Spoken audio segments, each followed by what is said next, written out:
जो जीव को ब्रह्म से जोड़ दे वो संत है। जो जीवात्मा को परमात्मा से मिलाने का कार्य करता है वो संत है। और जो अपना फोटो दे दे या इधर उधर के तंत्र मंत्र टोटका आदि बताएं, ये संत थोड़ी होते हैं, ये तो तुम्हें फंसाने वाले हैं। इनके पीछे कदापि नहीं पड़ना चाहिए। एक बार की बात, काशीराज, काशी में जितने राजा हुए सब काशीराज कहलाए। कबीर तुलसीदास जी के समय की बात है।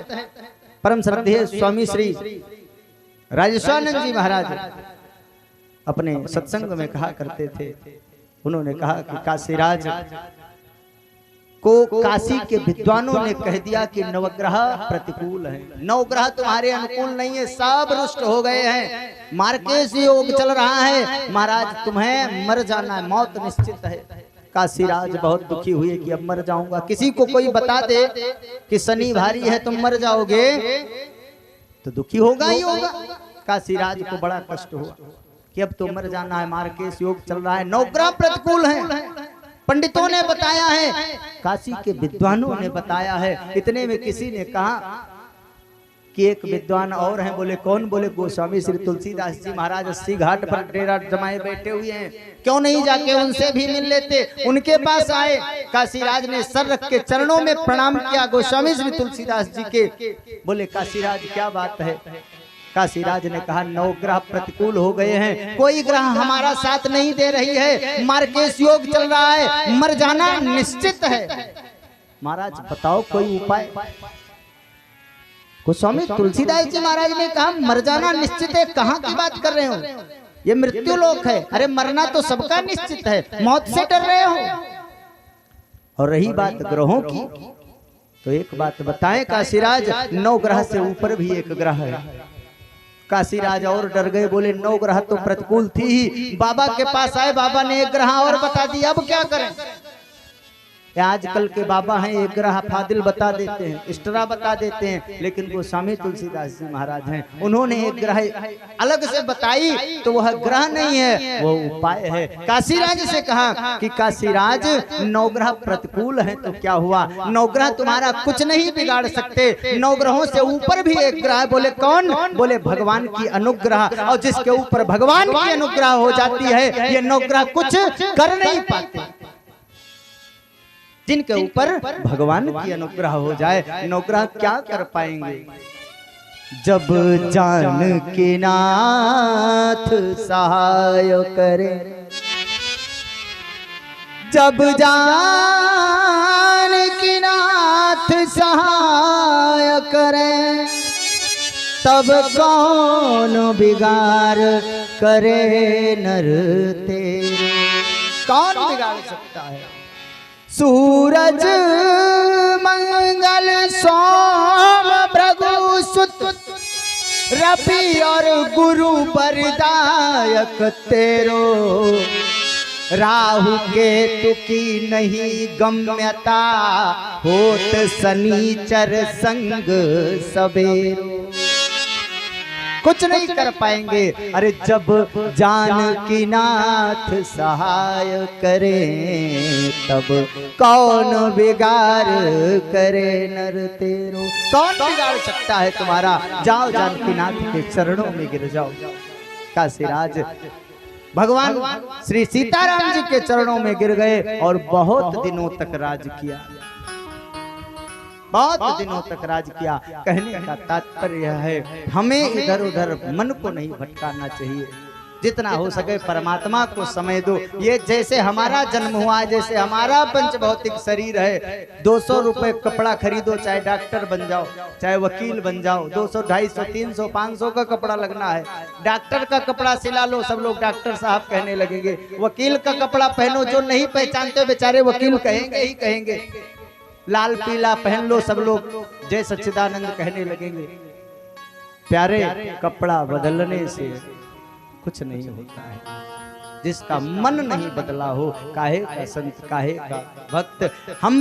हमारे कहने का मतलब है कि सीधा परमात्मा से जुड़ने का प्रयास करो। जगत के लोगों से जुड़ने का कोई मतलब नहीं है। और जो इतने इतने संत महापुरुष प्रवचन देते हैं, ज्ञान देते हैं, इतनी धार्मिक ग्रंथ हैं, इतनी पुस्तकें हैं, किसी को ना मानते हो तुम हनुमान जी को गुरु मान लो।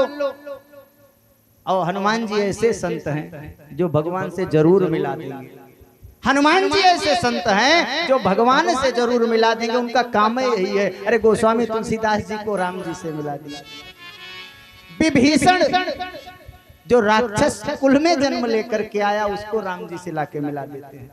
हनुमान जी का काम ही यही है। किसी को दुनिया को गुरु मानने से बनाने से कोई मतलब नहीं है। बातें ज्ञान की सुनो, बातें ध्यान की सुनो, और फोटो लेकर के जगत के लोगों को पूजने की कोई जरूरत नहीं है। हनुमान जी को गुरु बनाओ, गुरु बनाना आवश्यक है, गुरु बनाओ, लेकिन उसे ही गुरु बनाओ। समर्थ गुरु होना चाहिए जो जीव को शिव से मिला दे। यही इस जीवन का परम लक्ष्य है, ये मानव जीवन का यही लक्ष्य है। इसीलिए हमारा जन्म हुआ है, इसीलिए परमात्मा ने हमें यहाँ भेजा है।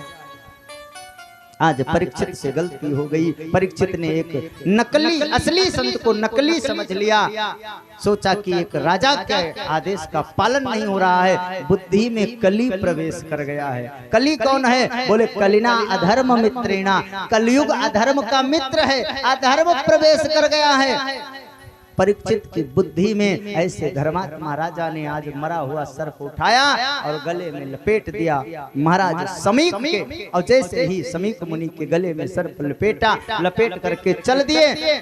वह तो चले गए, इतने में किसी ऋषि कुमार ने जाकर के समीक मुनि के बेटे श्रृंगी से कहा कि तुम्हारे पिता के गले में एक राजा आए थे, उन्होंने सर्प लपेटा, मरा हुआ और चले गए। समीक मुनि का बेटा श्रृंगी जोर जोर से रोता हुआ आता है, गले से सर्प निकाल करके बाहर फेंकता है। उसके बाद में हाथ में जल लेकर के कमंडल से कहता है, ये जिस अभिमानी राजा ने मेरे पिता के गले में सर्प लपेटा है, यही इसी सर्प के पूर्वज तक्षक जा करके आज के 7वें दिन उस अभिमानी राजा को डस लेंगे। 7वें तक्षका हंती, तक्षक के डस लेने से उनकी मौत हो जाएगी।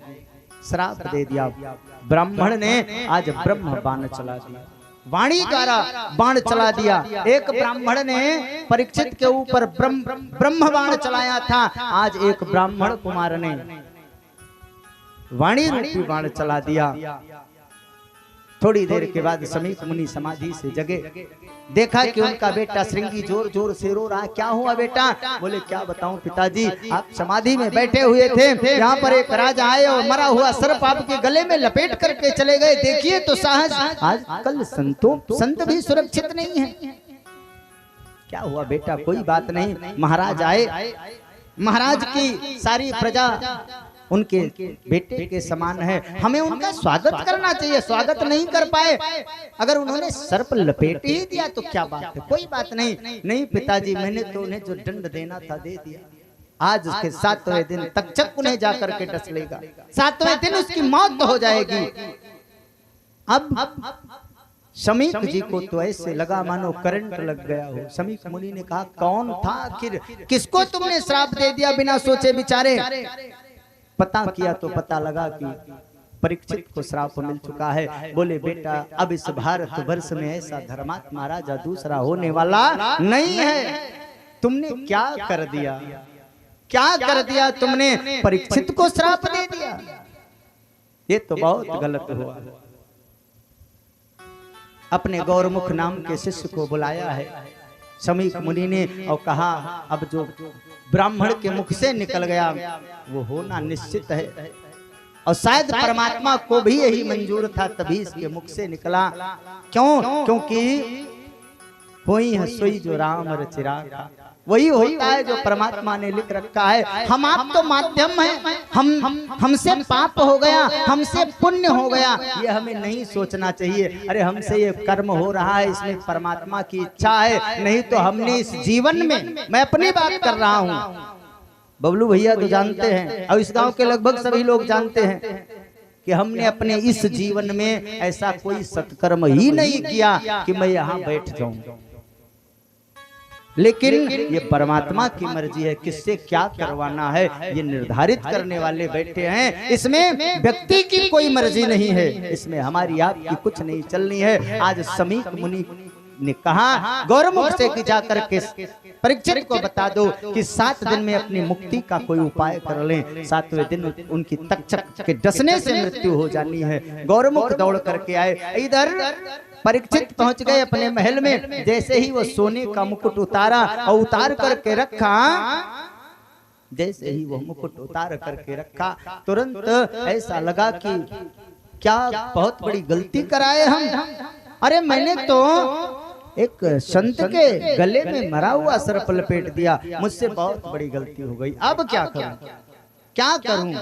सुबह जाकर के उनके चरणों में माफी मांगूंगा, उनके चरणों में सर रख के प्रणाम करूंगा। इस बात को परीक्षित सोच ही रहे थे कि इतने में गौरमुख आते हैं, जो समीक मुनि के शिष्य हैं। गौरमुख आते हैं और गौरमुख ने बताया कि महाराज परीक्षित, तुम्हें समीक मुनि के बेटे श्रृंगी महाराज ने श्राप दे दिया है। आज के 7वें दिन तुम्हारी तक्षक के डसने से मौत हो जानी है। अपने मुक्ति का कोई उपाय कर लो।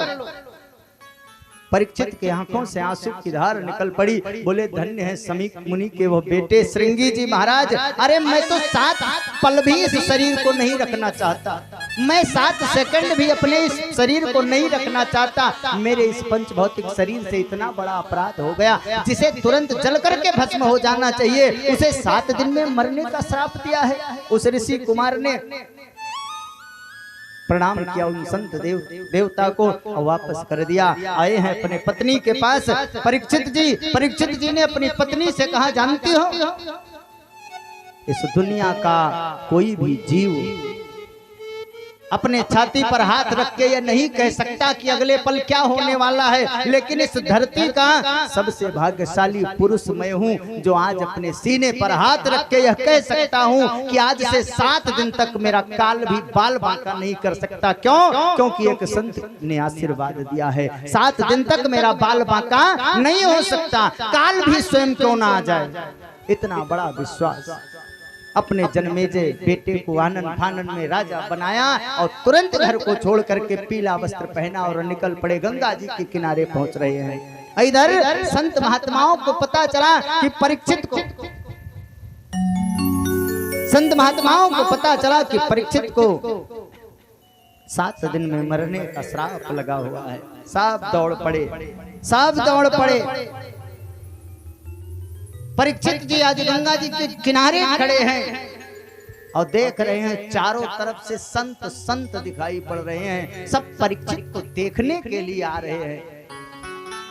इतने संतों को देख करके आज परीक्षित की आंखों से फिर आंसू निकलने लगे। बोले धन्य है ऋषि कुमार जिन्होंने मुझे यह आशीर्वाद दिया है। मैं जीवन भर सैकड़ों वर्ष जीवित रह करके इतने संतों का एक साथ दर्शन नहीं कर सकता था। अरे धन्य है ऋषि कुमार श्रृंगी जिन्होंने आशीर्वाद दिया कि 7 दिन में मैं मर जाऊं। आज मैं अपने आंखों से इतने संतों का दर्शन कर पा रहा हूं। सारे संत वहां पर विराजमान हैं। कोई उपाय बता रहा है, कोई उपाय बता रहा है, कोई कैसा भी उपाय बता रहा है, ये करना चाहिए, ये करना चाहिए, लेकिन कोई निर्णय नहीं कर पा रहा है। सही निर्णय पर कोई नहीं पहुंच पा रहा है। जैसे धनुष टूट गया, सीता माता ने जयमाला डाल दी, सारे राजा उथल पुथल कर रहे हैं, सारे राजा उठ बैठ रहे हैं। किल्लियो छोड़ाए सिय कहा को धरि बांधो नृप बालक दो, सब उथल पुथल मचाए हुए हैं। ऐसे यहाँ उथल पुथल मची हुई है। कोई कहता ये उपाय कर डालो, कोई कहता वो उपाय कर डालो। और जैसे वहां पर अचानक से परशुराम जी आ गए थे, वैसे अचानक से यहाँ भी साक्षात नारायण।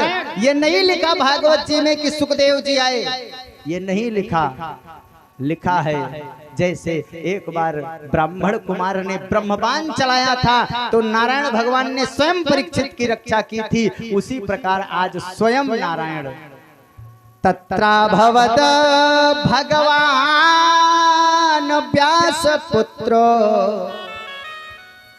साक्षात भगवान व्यास पुत्र के रूप में चले आ रहे हैं। तत्राभवत भगवान व्यास पुत्रो यदक्षया गामट मनो अनपेक्ष अलक्षलिंगो निज लाभ तुष्टो व्रतश्च बालैरवधूत वेशः। साक्षात नारायण आज बाल रूप में अवधूत वेश धारण करके दौड़े चले आ रहे हैं। आज परीक्षित को उस वाणी रूपी बाण से बचाने के लिए, जैसे एक ब्रह्म बाण से बचाने के लिए गर्भ में गए थे, आज एक ब्राह्मण कुमार ने वाणी रूपी बाण चलाया है, तो आज स्वयं व्यास पुत्र के रूप में साक्षात मेरे गोपाल जी दौड़े चले आ रहे हैं। आए सारे संत शांत हो गए, इतनी उथल पुथल थी, सब शांत हो गए। क्यों? क्योंकि अब तो वह आ गए हैं। कौन? बोले परमहंस आ गए हैं। अभी तक संत थे, जितने थे संत थे, महापुरुष थे, हंस थे। अब सामने से देखा तो परमहंस आ गए। तो जब परमहंस आ गए तो अभी ये नीचे वालों ने उपाय बताना बंद किया। बोले अब जो करना है ये करेंगे। आज सुखदेव जी आए, सुखदेव जी के चरणों में सर रख के प्रणाम किया। उनके चरणों में सर रख के प्रणाम करने के बाद में प्रणाम करने के बाद में कहा, संतों ने इशारा किया, ये संत हैं, ये परम बीतरागी संत हैं, इनका समय बहुत अमूल्य है। अगर इन्हें रोकना है, इनसे अपनी मुक्ति का उपाय पूछना है तो पूछ लो, नहीं तो ये जा रहे हैं। ये ज्यादा देर सेवा सम्मान कराने वाले नहीं हैं। ये इसके लालच में नहीं आए हैं कि परीक्षित हमें राजसी भोग देंगे, राजगद्दी पर बैठाएंगे। इन्हें इसकी कोई लालच नहीं है। फिर बोलिए सिर्फ इसलिए आए हैं कि इनसे अपनी मुक्ति का उपाय पूछ लो। साक्षात नारायण की कृपा हो गई है तुम पर, तुम्हें मुक्त करने के लिए आज ऐसे बीतरागी संत को भेज दिया है। आज ऐसे बीतरागी महात्मा तुम्हारे पास चले आए हैं। हाथ जोड़ करके महाराज परीक्षित ने कहा कि अतः प्रक्षामि संसिद्ध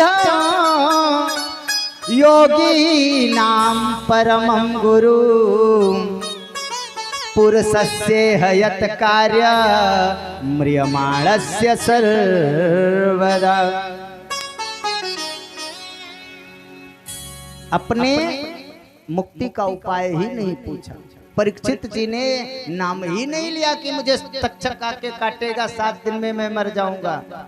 परीक्षित ने कहा कि महाराज यह बताओ कि जल्दी मरने वाले को क्या करना चाहिए, क्या करना चाहिए? कितना सुंदर उपाय। जल्दी किसे नहीं मरना है, जल्दी ही सबको मर जाना है। ये सारी सृष्टि जितने मानव हैं सभी परीक्षित हैं। 7 दिन में मरने का साप लगा है। अरे इसी 7 दिन में हम लोगों को भी मर जाना है। सोमवार से लेकर के रविवार तक प्यारे बीच में 7 ही दिन है। इसी 7 दिन में सबको मर जाना है। 8वां दिन परमात्मा ने बनाया ही नहीं। इसी 7 दिन के बीच में सबको मर जाना है। अरे परीक्षित को तो पता है कि आज के 7वें दिन मरना है। हम लोगों को तो 7 क्षण का ठिकाना नहीं है कब मर जाना है। इसी 7 दिन के बीच में कभी निकल लेना है। परीक्षित ने लोक कल्याण के लिए, जन कल्याण के लिए, हम जीव जड़ों के कल्याण के लिए प्रश्न किया। और प्रश्न किया तो जैसे ही प्रश्न किया तुरंत ही बताने लगे। कौन? उत्तर देने लगे स्वामी सुखदेव जी महाराज। तस्मात् भारत सर्वात्मा भगवान ईश्वरो हरिः श्रोतव्या कीर्तितव्यश्च स्मर्तव्यश्च क्षताभयम्। परीक्षित, जल्दी मरने वाले को सिर्फ एक काम करना चाहिए। बोले क्या? बोले श्रोतव्या कीर्तितव्यश्च स्मर्तव्यश्च। जानते हो जिसने इस जगत को बनाया है उसके बारे में खूब सुनो, खूब सुनो, जितना हो सके उतना सुनो। और जब ज्यादा से ज्यादा सुनोगे तो मन तुम्हारा ज्यादा से ज्यादा उधर रहेगा, तब उसका स्मरण बना रहेगा। क्यों? क्योंकि कान 2 बना है, इधर से डालो इधर निकल जाना है। इसलिए ज्यादा से ज्यादा जब सुने रहोगे तो कुछ इधर से घुसेगा, कुछ इधर से घुसेगा, कुछ इधर से निकलेगा, कुछ इधर से निकलेगा, और थोड़ा बहुत जो फंस जाएगा वो अंदर को चला जाएगा। और जब जो अंदर को चला जाएगा तो स्मरण बना रहेगा, स्मरण बना रहेगा। ज्यादा से ज्यादा भगवान की लीलाओं को सुनने का प्रयास करो, और भगवान की लीलाओं को सुनोगे तो परमात्मा का स्मरण बना रहेगा। परमात्मा का कीर्तन करते रहोगे तो परमात्मा का स्मरण बना रहेगा। भगवान की कथाओं को सुनो, भगवान के गीत को गाओ, और जब गाते रहोगे सुनते रहोगे तो ये तो भरोसा ही नहीं है कब मर जाना है। और जब गाते रहोगे, कथा सुनते रहोगे तो एक समय वह आना है, एक समय वह आना है कि कान जवाब दे देंगे, कथा सुनने के लायक नहीं रह जाओगे।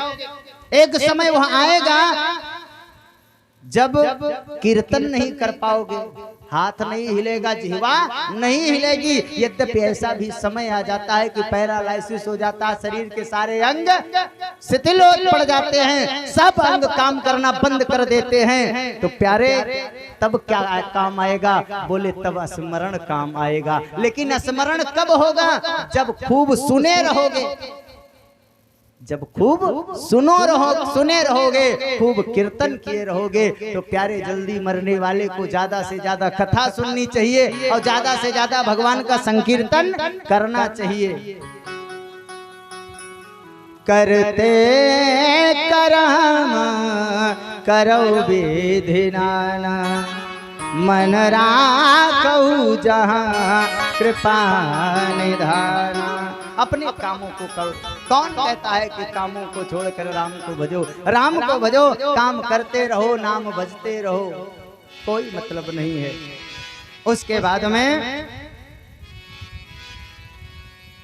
कथा सुनाने लगे, कथा सुनाना प्रारंभ किया। बोले परीक्षित, भगवान का स्मरण ज्यादा हो सके, भगवान का भजन ज्यादा हो सके, उसके लिए जानते हो जरूरी क्या है? बोले हाँ बताओ। बोले जिता सनो जित श्वासो जित संगो जितेन्द्रियः, स्थूले भगवतो रूपे मनः संधाररे धिया। जिता सुनो, आसन को जीतो। एक आसन पर ज्यादा देर तक बैठने का प्रयास करो, तभी भजन हो पाए। मैं तो मानता हूं तभी भजन नहीं, तभी कोई काम हो सकता है। जैसे आप दुकान कर रहे हो, आप नौकरी कर रहे हो, आप कोई व्यापार कर रहे हो, और एक आसन पर आप ज्यादा देर नहीं बैठ सकते, तो कई दिनों नौकरी पर रखेगा या कई घंटा तुम, जब एक आसन पर तुम बैठने की साधना नहीं है तुम्हारी, तो तुम्हारी दुकानदारी क्या घात चलेगी? अगर इस जीवन में कुछ करना है तो हमको सबसे पहले जितासन होना चाहिए। एक आसन पर ज्यादा देर तक एक जगह पर टिककर काम करने की क्षमता बनानी चाहिए अगर कुछ जीवन में करना है। ये भागवत के श्लोक नहीं है, ये मुक्ति का कारक तो है ही, ये जीवन बनाने का भी कारक है। सोचने की बात है, आपको जितासन होना चाहिए। आपने अगर आसन को जीत लिया, आप ज्यादा देर तक एक जगह पर बैठे रहने की क्षमता को अगर बनाते हो, तो आपको जीवन में कभी कठिनाइयों का सामना नहीं करना पड़ेगा। आप जिस तरफ कदम बढ़ा दोगे वो सारे रास्ते तुम्हारे अपने हो जाएंगे। क्यों? क्योंकि आप जितासन हैं, आप ज्यादा देर तक रुकने की क्षमता रखते हैं। अरे जब 12 बजे तक कुदार गोड़े ते 10 बिस्सा गोड़ पे हैं, और नहीं तो गए, न जाते देर लगा न आते देर लगा, तो काहे को खेती का काम होना है। जितासनो जित श्वासो, एक श्वास में ज्यादा से ज्यादा नाम जपने का प्रयास करना चाहिए। एक श्वास में ज्यादा से ज्यादा कार्य करने का अनुभव प्राप्त करना चाहिए। एक श्वास का मतलब एक दम में, एक बार में। और उसके बाद में जित संग, जीवन की सबसे बड़ी बात तो जित संग है। आपकी संगति अच्छी होनी चाहिए, आपका संग अच्छा होना चाहिए। जैसा आपका संग होगा वैसे ही आपका प्रारूप बनता चला जाएगा। आप अगर संतों के साथ रहते हो, आप अगर संतों की संगति करते हो, आप अगर बुजुर्गों के साथ रहते हो, तो जरूर आपका जीवन सुधर। आपका संग बुरे लोगों के साथ में है तो मान लीजिए आप चोरी नहीं करते, लेकिन चोर से व्यवहार है, जमानत कराने तो जाना ही पड़ेगा। और किसी दिन वो फरार हो गया तो उसकी जगह पर हथकड़ी किसे लगेगी? आपको लगेगी। इसलिए जित संग, संग को जीतने का प्रयास करना चाहिए। और अगर ये सब जीत लिए तो परमात्मा का भजन तो अवश्य हो ही जाएगा। और उसके बाद में ये सब कथाओं को सुना रहे हैं, चतुर्थ श्लोक की भागवत का वर्णन किया, बड़ा दिव्य। उसके बाद में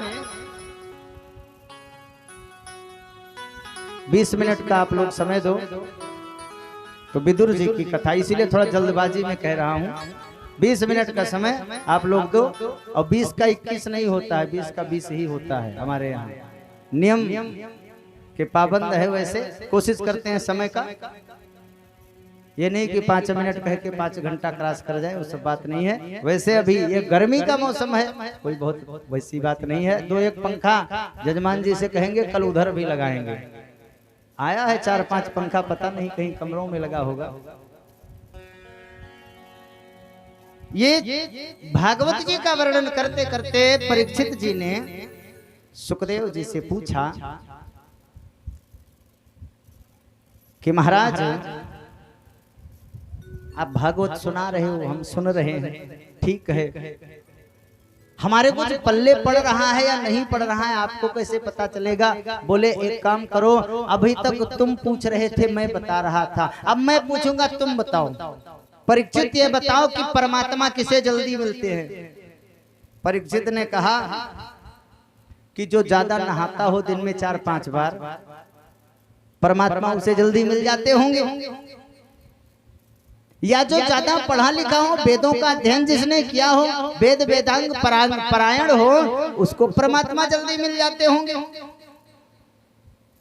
बोले जो ज्यादा रूपवान हो, उसे परमात्मा जल्दी मिल जाते होंगे।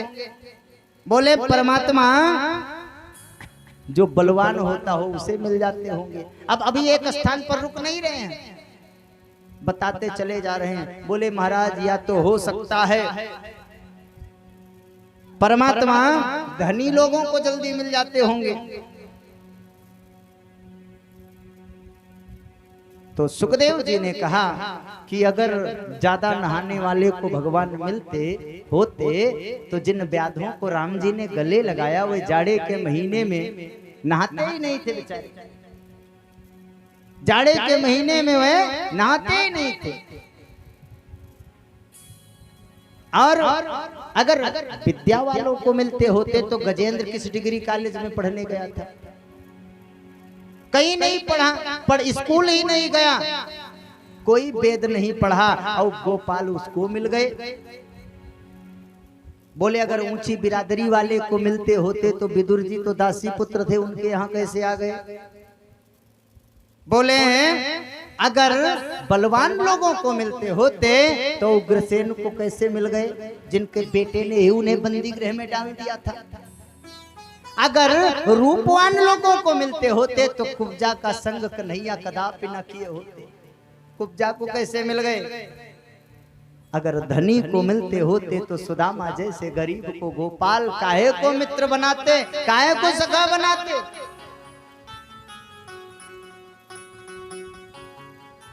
व्याधस्या चरणं ध्रुवस्या चवयौ विद्या गजेन्द्रस्य का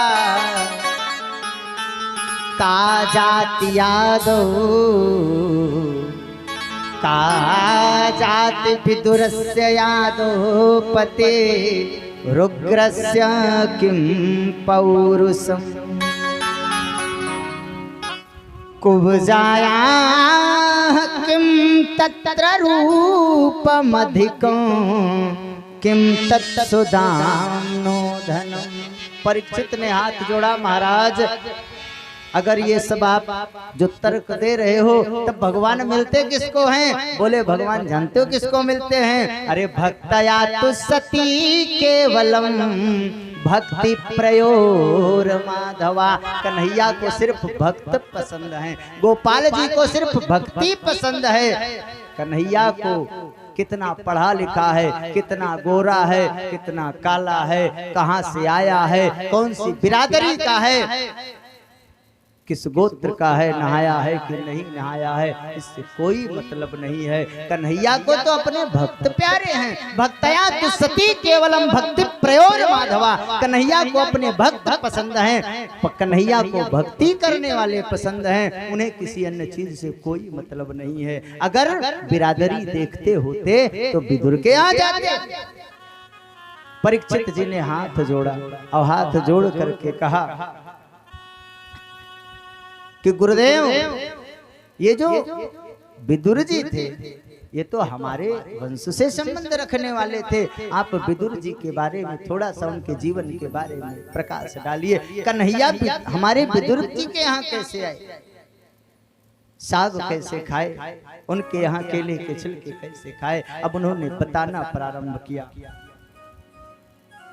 कहा कि यदा तु राजा स्वसुतान साधुन पुष्यन्य धर्मन विनष्ट दृष्टि। परीक्षित, ये उस समय की बात है। कौन से समय की? जब धृतराष्ट्र के बाहर की आंख तो पहले से ही नहीं थी, जन्मांध थे, बाहर की आंखें, लौकिक आंखें पहले से ही नहीं थी, लेकिन पुत्र मोह के कारण जब अंदर की भी आंख समाप्त हो गई। यदा तु राजा स्वसुतान साधुन पुष्यन्य धर्मं विनष्ट दृष्टि। अंदर की भी जब दृष्टि खत्म हो गई, अंदर की आंख भी समाप्त हो गई पुत्र मोह के कारण, ये उस समय की बात है। एक बार धृतराष्ट्र के सामने विदुर जी गए और विदुर जी ने कहा कि मैं महामंत्री होने के नाते नहीं, मैं आपका भाई होने के नाते नहीं, मैं इस राज्य का, इस परिवार का हिस्सा होने के नाते नहीं, महाराज मैं एक सामान्य नागरिक होने के नाते आपसे कहना चाहता हूं। मैं आपके सामने प्रस्ताव रख रहा हूं कि आप पुत्र मोह के कारण आपको दिखाई नहीं पड़ रहा है, आपका ये जो बेटा है आपके वंश को विनाश के कगार पर ले जा रहा है। सही नहीं हो रहा। पांडवों को लाक्षागृह में जलाया जा रहा है, पांडवों को जहर दे करके मारा जा रहा है। अरे पांडव कमजोर नहीं, आपका सम्मान करते हैं, आपका सम्मान कर रहे हैं, इसका यह मतलब नहीं वे कमजोर हैं। एक बात बताएं महाराज, एक नगर को नष्ट कर देने से अगर पूरा देश बचता हो तो उस नगर को नष्ट कर देना चाहिए। एक गांव को नष्ट करने से अगर पूरा मंडल बच रहा हो तो उस गांव को नष्ट कर देना चाहिए। एक घर को नष्ट करने से अगर पूरी ग्राम सभा बच रही हो तो उस घर को समाप्त कर देना चाहिए। परिवार में एक व्यक्ति का त्याग करने से अगर पूरा परिवार, पूरा कुनबा बच रहा हो, कलंक लगने से तो उस व्यक्ति का, परिवार के उस सदस्य का त्याग कर देना चाहिए। जैसे हम अपने अंगों को कटवा देते हैं, कोई रोग हो जाए तो हम अपने अंग काट देते हैं, उसी प्रकार से उस परिवार के व्यक्ति का त्याग कर देना चाहिए। महाराज दुर्योधन का त्याग आपको कर देना चाहिए। क्यों? क्योंकि ये दुर्योधन पूरे कुरु वंश को विनाश के कगार पर ले जाने को तैयार है। आज इन बातों को महाराज विदुर जी धृतराष्ट्र जी को बता रहे थे, और इन बातों को बताते बताते जैसे बता रहे थे, इतने में उधर से दुर्योधन जा रहा था। घर तो उसी का है, उधर गली से निकल रहा था, गलियारे से निकल रहा था। उसके कान में आवाज पड़ी कि हमारे पिता को हमारे खिलाफ विदुर जी भड़का रहे हैं। तुरंत कमरे में प्रवेश किया और जाकर के कहता है, क्यों रे दासी पुत्र, क्यों रे दासी पुत्र, तुझे मेरी कृपा से महामंत्री का पद मिला और तू मेरे खिलाफ मेरे बाप को भड़का रहा है। तुरंत निकल जाओ, अपने मंत्री पद से इस्तीफा दो, तुरंत यहाँ से चले जाओ। विदुर जी ने कहा कि मैं यही चाहता था, मैं यही चाहता था। तुरंत ही अपने मंत्री पद से त्याग पत्र दे दिया और तुरंत अपनी पत्नी को, विदुरानी को हाथ को पकड़ा और लेकर के चल दिए। महल से बाहर निकल गए। कोई पूछता है कि विदुर जी अभी तक महल में रह रहे थे, अब कहाँ चले जा रहे हो? बोले जहाँ परमात्मा ले जाना चाहेगा वहाँ चले जाएंगे, इसके राज्य में नहीं रहना निश्चय कर लिया है। क्यों? क्योंकि यहाँ जहाँ अधर्म हो वहाँ रहने से कोई मतलब नहीं है, नहीं रहना चाहिए। जहाँ धर्म हो, जहाँ परमात्मा का नाम लिया जाता हो वहाँ रहना चाहिए। मैं जा रहा हूँ, एकांतवास करूंगा। गए हैं राज्य के सीमा के बाहर एक कदली का वन यानी केले का बगीचा है, केले की खेती होती है। उसी वन में जाकर के एक छोटी सी फूस की पर्णकुटी छाई और उसी में दोनों रहने लगे। कोई पूछता है विदुर जी वहां राजभोग काटते थे, रेशम के बिस्तर पर शयन करते थे और यहाँ जमीन पर सोते हो, फूस के मकान में रहते हो, तुम्हें चिंता नहीं है? उसी कदली के वन में रहने लगे विदुर जी। कुछ समय व्यतीत हुआ, विदुर जी भगवान का भजन करते हैं और केले का फल खाते हैं। देखो हम परमात्मा के भजन के लिए निकल पड़े, उसके बाद व्यवस्था करना भगवान की जिम्मेदारी। घर छोड़ दिए, राजमहल छोड़ दिया विदुर जी ने।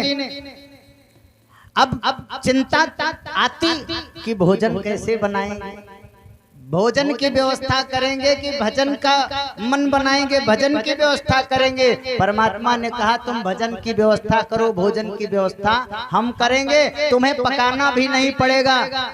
पैकिंग में हलवा भेज दिया, निकालो खा लो, बढ़िया। न मीठा डालने की जरूरत है, न पकाने की जरूरत है, न कुछ करने की। सबसे पौष्टिक केला बना बनाया हलवा परमात्मा ने व्यवस्था कर दी। विदुर जी से कहा जाओ पहले भजन तो करो, जिम्मेदारी हमारी है। आज विदुर जी भजन कर रहे हैं। आज बहुत दिन बीतने के बाद में आज खुश होकर के कुटिया में आए, बोले सुनती हो आज पूरा हस्तिनापुर दुल्हन की तरह सजाया जा रहा है। विदुरानी ने कहा हमें क्या मतलब? अरे जिस राज्य को हमने ठोकर मार दी अपने पैरों की, उस राज्य वो राज्य सजे या जला दिया जाए, मेरा क्या मतलब है? विदुर जी ने कहा नहीं, ऐसा नहीं बोलते। तुम्हें पता है आज मेरे द्वारिकाधीश की सवारी आ रही है, इसलिए हस्तिनापुर सजाया जा रहा है। विदुरानी ने कहा कि आ रहे होंगे, आखिर ये बताओ अब तो तुम्हारा मंत्री पद भी नहीं है। अरे हम अगर जाएं भी तो उस इतनी भीड़ में द्वारिकाधीश को देख पाएंगे? विदुर जी ने कहा चलेंगे जरूर। अरे हम देख पाए चाहे ना देख पाए, हमारी दो आंख है और उनके सहस्त्र बाहु, सहस्त्र नेत्र, सहस्त्र पांव है। अरे वह देख लेंगे, हम देख पाए या ना देख पाए वह तो हमें देख ही लेंगे। चलेंगे जरूर, जरूर चलेंगे। विदुरानी और विदुर दोनों प्रसन्न होकर के, प्रसन्नता में भर के कन्हैया को देखने के लिए चल देते हैं। एक दीवार के किनारे सर लगा करके खड़े हो गए। दुर्योधन ने कपट पूर्ण मैत्री का परिचय देने के लिए पूरे नगर को सजवा रखा था। महल की अट्टालिकाओं पे लाखों नरनालियां फूल बरसाते हुए नजर आ रहे हैं। फूल बरसाने के लिए खड़ा कर रखा है, जगह जगह पर तोरण द्वार लगे हुए हैं। खूब नगर की भव्य सजावट है। सबसे पीछे विदुर और विदुरानी दीवार पर सर लगाए खड़े हैं। द्वारिकाधीश की रथ की यात्रा आ रही है। इतने में जोर से जयकारा हुआ, बोले द्वारिकाधीश भगवान की जय हो। ये सब बोलो, जोर से जयकारा बोलो ताकि अगल बगल वालों को पता लगे कि 3 दिन से वहां कथा हो रही है। कुछ लोग आ रहे हैं, हम ही लोग यहाँ खाली लेटे पड़े हैं। जोर से बोलो, बोलिए द्वारिकाधीश भगवान की।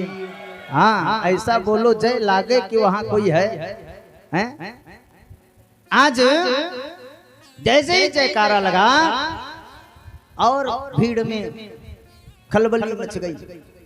विदुर और विदुरानी दीवार में सर लगाए खड़े हैं। सोचते हैं मुझे तो भला ना बुरा देखना है, मुझे तो तेरा फैसला देखना है। मैं तो तेरे फैसले को देखने के लिए आया हूँ कि तू इन सजावट को देखता है या इस बिना सजावट वाले विदुर को देखता है। आज विदुर जी दीवार पर सर लगाए खड़े हैं। लाखों भीड़ है, लाखों नरनारियां पुष्प बारिश कर रहे हैं। कन्हैया ने किसी को नहीं देखा। गोपाल की आंखें इधर उधर भीड़ में चकाचौंध हुई, अपने भक्त विदुर को ढूंढ रही हैं। जो उस सांवरे को सदा ढूंढता है उसे एक दिन सांवरा ढूंढता है। जिसे ढूंढने का अमल पड़ चुका है वो इसे ढूंढने में मजा ढूंढता है। आज विदुर जी दीवार से सर लगाए खड़े हुए हैं और उधर से गोपाल जी आ रहे हैं और गोपाल जी इधर उधर देख रहे हैं। किसे? बोले विदुर जी को। और विदुर जी को देखा जैसे कन्हैया ने, और विदुर जी ने भी कन्हैया को देखा। भक्त और भगवान की आंखें चार हुई। विदुरानी से कहा, भक्त विदुर ने, देखो गोपाल हमें देख रहे हैं। दोनों ने कन्हैया को देखा। उसके बाद विदुरानी से कहा, तुम चलो घर, मैं कौरवों पांडवों के भाग्य का फैसला क्या होता है आज ये फैसला करने आए हैं। आज मैं देखता हूँ पांडवों के भाग्य का क्या फैसला हो रहा है। आज ये शांति दूत बन करके आए हैं, मैं इनका फैसला सुनूंगा, उसके बाद आऊंगा। तुम जाओ घर। दर्शन हो गया। विदुरानी चली आई हैं, मस्त हैं कि आज कन्हैया का दर्शन हो गया, आज द्वारिकाधीश का दर्शन हो गया। विदुरानी मगन हैं, आई हैं अपने घर में, भजन गा रही हैं। और इधर विदुर जी लाखों नरनारियों के बीच में नीचे जमीन पर, मंत्री तो है नहीं, नीचे जमीन पर बैठे हुए हैं। और वहां पर दुर्योधन ने कपटपूर्ण मैत्री का परिचय देने के लिए सुंदर दिव्य मणियों का सिंहासन बनाया हुआ है। इसके जितने पदाधिकारी हैं सब सोने के सिंहासन पे बैठे हुए हैं, कर्ण विकर्ण इत्यादि। और गोपाल जी सोने के मणियों के जड़े हुए सिंहासन पर विराजमान हैं। न जलपान कराया, न कुछ खिलाया, न कुछ पिलाया।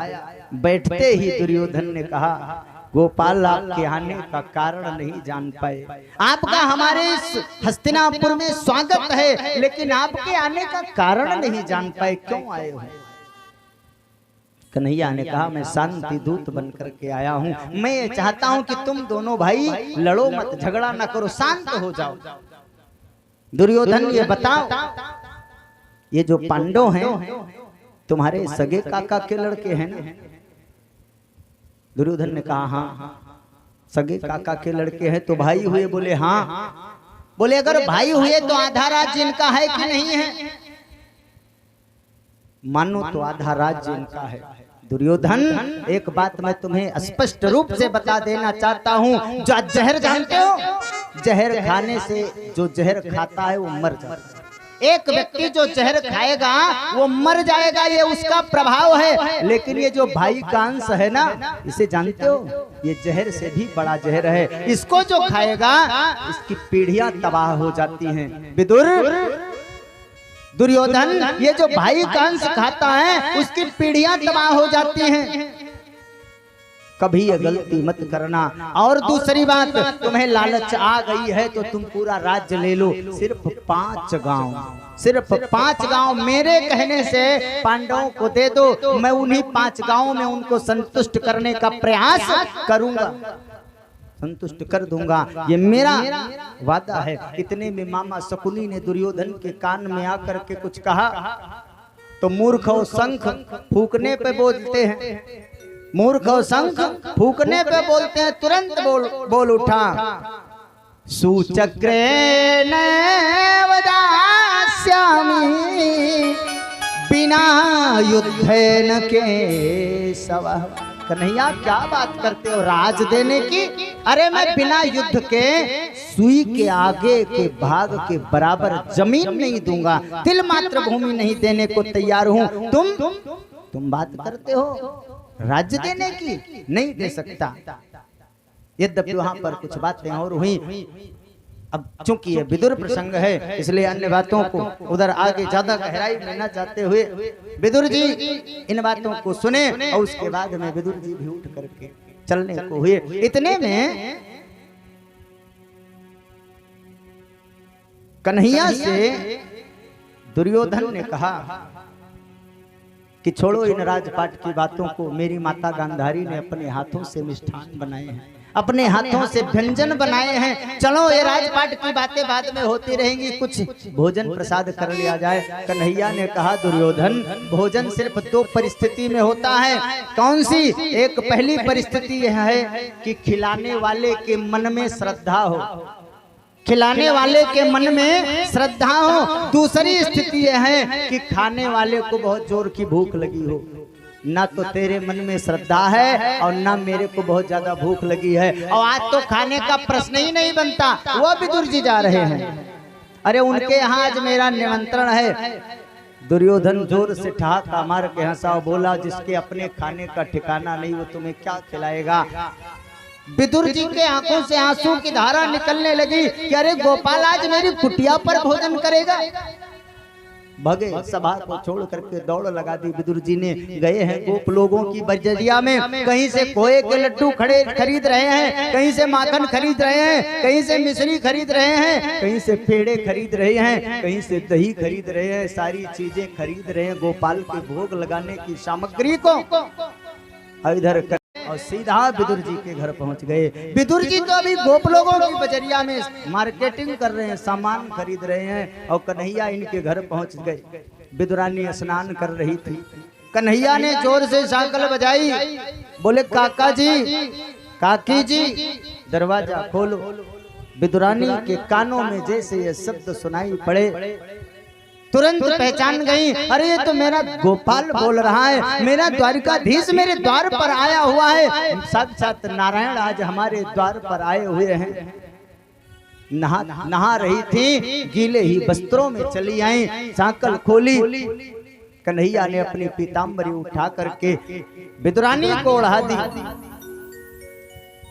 कन्हैया के हाथ को पकड़ा है विदुरानी ने, मानो लगता है कि पागल हो गई है। आंगन में ले करके आई, यहाँ बैठो कन्हैया, नहीं ये जगह ठीक नहीं है, यहाँ बैठो, नहीं ये जगह ठीक नहीं है, यहाँ बैठो, ये भी जगह ठीक नहीं है, बीच में बैठो, यह भी जगह ठीक नहीं है। अंत में ले जाकर एक जगह कोने में पीढ़ा उल्टा रखा और उसी पर बैठा दिया। गोपाल जी ने भी नहीं देखा कि उल्टा है या सीधा। भगवान तो भक्तया तुसती केवलम भक्ति प्रयोर माधवा। और विदुरानी की क्या स्थिति है कि कण कण में तुझको ढूंढा, तेरा पता नहीं है, और तेरा पता मिला तो अब मेरा पता नहीं है। विदुरानी अपने होश को खो बैठी है। बैठते ही कन्हैया ने कहा, काकी जोर से भूख लगी है, सुबह का निकला हूं, कुछ खाया नहीं। विदुरानी ने कहा, तुम्हारे काका बाजार से कुछ लेकर के आ रहे होंगे, इतने में केले के फल खाओगे, कदली के फल खाओगे।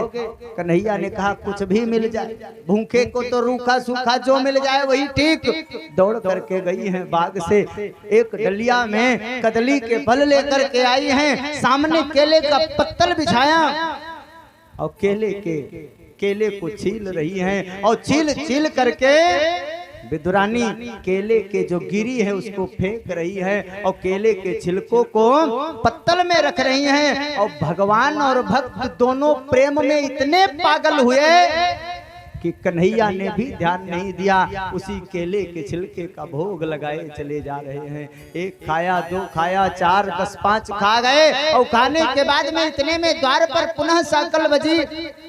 विदुर जी आ गए। विदुर जी ने की आवाज सुन करके विदुरानी दौड़ करके गई है, दरवाजा खोला। विदुर जी ने कहा, जानती हो आज कौरवों की भरी सभा में द्वारिकाधीश ने मेरा कैसा सम्मान किया, मेरी इज्जत को बढ़ा दी कन्हैया ने उस सभा में कहा कि मैं आज विदुर काका के यहाँ भोजन करूंगा। लो मैं बाजार से कुछ सामग्री लेकर के आया हूँ, इसको एक पत्तल में सजाओ, क्या भरोसा कन्हैया का आ रहा होगा। विदुरानी ने कहा कि आ रहा होगा, अरे वो आंगन में बैठा है। अरे ये तो और अच्छी बात, अच्छा ये बताओ तुमने कुछ खिलाया। विदुरानी ने कहा, और तो कुछ घर पे था नहीं, और तो कुछ घर पे था नहीं, के कदली के फल, केले के फल थे, उसी को लाई हूँ, उसी को दिया है, उसी को पा रहे हैं। विदुर जी जब आंगन में प्रवेश हुआ विदुर जी जब झोपड़ी के उस पार गए तो देखते क्या है कि कन्हैया बैठे केले के छिलके खा रहे हैं। विदुर जी के आंखों से आंसुओं की धारा निकलने लगी। विदुर जी ने कहा, पगली तैने क्या कर दिया, ये यज्ञों का भोक्ता नारायण, वेद जिसे नेत नेत गाते हुए नहीं थकते, जो निर्गुण निराकार पार ब्रह्म है, जिसकी योगी संत मुनि समाधि लगाते हैं हजारों हजार वर्ष तक, और समाधि में उनके ध्यान में आने वाला ये नारायण नहीं है। ऐसा परमात्मा हमारे आंगन में आया और तुमने केले के छिलके पवा दिए। क्या कर दिया तुमने? ये यज्ञों का भोक्ता नारायण है, आज मेरे यहाँ आया और तुमने केले के छिलके खिला दिए। क्षमा करो कन्हैया, पागल है, कुछ समझ नहीं पाती। ये लो, मैं बजरिया से लेकर के आया हूँ, खोए के लड्डू हैं, इसको पाओ। गोपाल, मैं आपके लिए आपका पसंदीदा भोजन मक्खन लेकर के आया हूँ, इसको खाओ, ये दही खाओ, ये छाछ खाओ।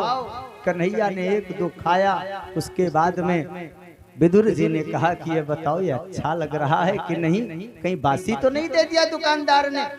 कन्हैया ने कहा सच बताऊं काका, जो स्वाद उस केले के छिलके में थे वो स्वाद इन मेवों में नहीं है, वो स्वाद इस माखन मिश्री और खोए में नहीं है। क्यों? क्योंकि उसमें काकी का प्रेम था, उसमें उनका भाव था। भक्तया तो सती केवलम भक्ति प्रयोर माधवा, हमको तो सिर्फ भाव चाहिए। भाव का भूखा हूँ मैं, भाव ही एक सार है, और प्रेम से मुझको भजे तो भव से बेड़ा पार है।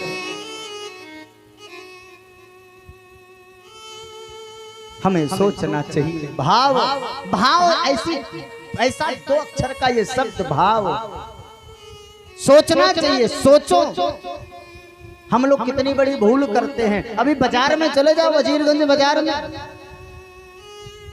तो कोई सामान खरीदना है तो पूछेंगे क्या भाव है। अरे भाव बिना मिलता नहीं इस दुनिया में सामान, तो भाव बिना कैसे मिलेंगे मेरे घनश्याम। जब तक भाव मन में नहीं है साहब, ड्रेस बदलने से कुछ मिलने वाला नहीं है। कितना भी ड्रेस बदल लो, कितनी भी पहचान बना लो, कितना भी कुछ कर लो, लेकिन जब तक आपके मन का भाव जागृत नहीं होगा, जब तक समर्पण जागृत नहीं होगा, तब तक कुछ मिलने वाला नहीं है। लौकिक चीजें आप पा सकते हो, लेकिन प्रेम परमात्मा का उन्हीं को मिलता है जो उनके पागल होते हैं, जो उनके दीवाने होते हैं, जिनका भाव जागृत है।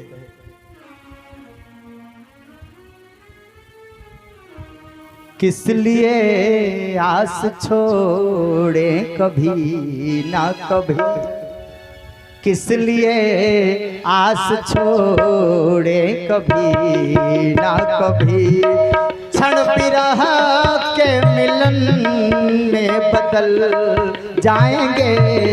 किस लिए आस छोड़े कभी ना कभी, क्षण विरह के मिलन में बदल जाएंगे। नाथ कब तक रहेंगे कड़े एक दिन, नाथ कब तक रहेंगे कड़े एक दिन। देख कर प्रेम आंसू पिघल जाएंगे। किस लिए आस छोड़े कभी ना कभी।